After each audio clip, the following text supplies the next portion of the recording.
What's up everyone? Welcome to another video, and this week we're going to be talking about the A7S III.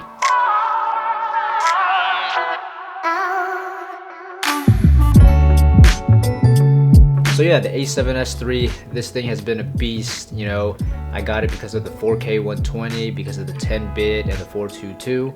But yeah, I made a whole entire video on it and played around with it even more, so I thought this would be a great time to do a first impression. Now, I am getting the camera a little bit late. It's been a couple of months since it's come out, so yeah, there's gonna be a ton of videos out there with people who are doing it more important than I am. So what I'm gonna do is talk about 5 main things that were important to me, and I think that are gonna be important to you as well, especially if you're trying to buy this camera. Now, the first thing I wanna talk about is, of course, the flip out screen.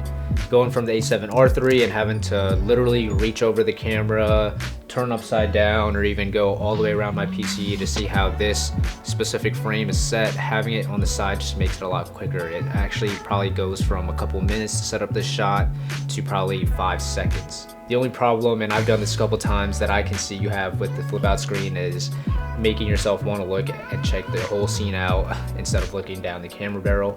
But just do this more often, keep your focus on the lens, and it'll all work out. The next thing I want to talk about is that 4K 120 in the 10-bit 422 color.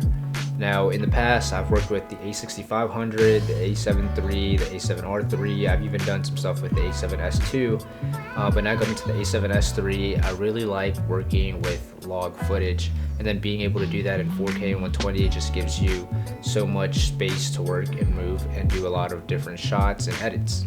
I filmed the whole last video in S-Log3, and I can say that it is a much enjoyable process than doing S-Log2, especially now that I know how to expose my scenes a little bit more using stuff like this gray card, which I plan to do a whole video on, exposing with S-Log3. But getting my colors correct and just being able to set the scene how I want and color it how I want has been super easy on this camera. The third thing I want to talk about, and this is probably coming from the photographer side of me, is that APS-C mode.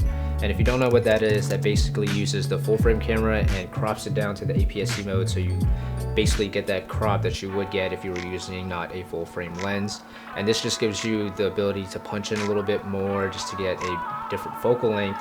And you use this a lot in photography, at least I do. You might not use it a lot in videos, and since I have the A7R III and I plan to do all my photography with there, especially with the 42 megapixels and being able to crop and print my photos, this is not really a problem for this camera. Now, I couldn't do that crop in 4K, but in 1080p you'll be just fine, and that's probably because of the 12 megapixel sensor this camera has. Now, the fourth thing I want to talk about is the gyroscopic stabilization that you could do with this camera. As of now, I think the A7S III is the only camera in the A7 line that can do this, but you have to do a couple things in order to be able to get this to work. So first, you have to turn off the in-camera image stabilization as well as the image stabilization in your lens. And then you gotta download Catalyst Browse, which is software made by Sony. So basically, instead of guessing and using Warp Stabilizer, it uses the information from the internal gyroscope to know which adjustments it has to make, which comes out with really stable footage. So to test this, I decided to go to a park in my neighborhood and shoot some footage. So all this stuff is handheld footage. The only technique I did use is the one with the shoulder strap, where you basically have it all the way out and just try and pan and get those smoothest shots as possible. And I think it turned out pretty well. I'll show you guys some side-by-side shots here, and then some before and afters, and let me know what you guys think.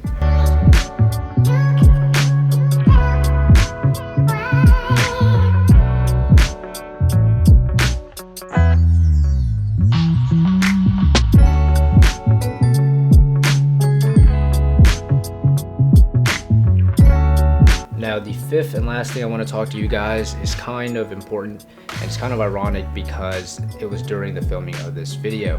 After I had done the entire take, I went to review my footage and my camera just froze. I couldn't do anything. When I turned it on and off, it just went back to the same playback screen. And then the only thing I could do to fix it was to get the battery out of the camera.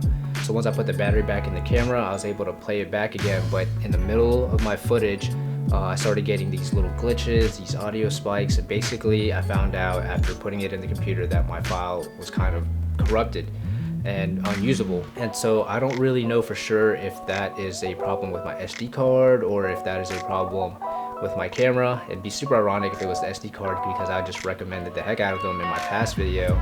But yeah, if you guys have any more information on this, I'm gonna be looking at it some more. I'm talking already with B&H and ProGrade to see if I could find an answer, but if you guys have the answer, please let me know down in the comments below. So that's gonna be my 5 main things that I've experienced with this camera. So yeah, that's gonna do it for me. If you guys enjoyed the video, please give me a thumbs up. If you're not already, please hit that subscribe button down below, hit the notification bell if you want to be notified, and I'll see you guys next time.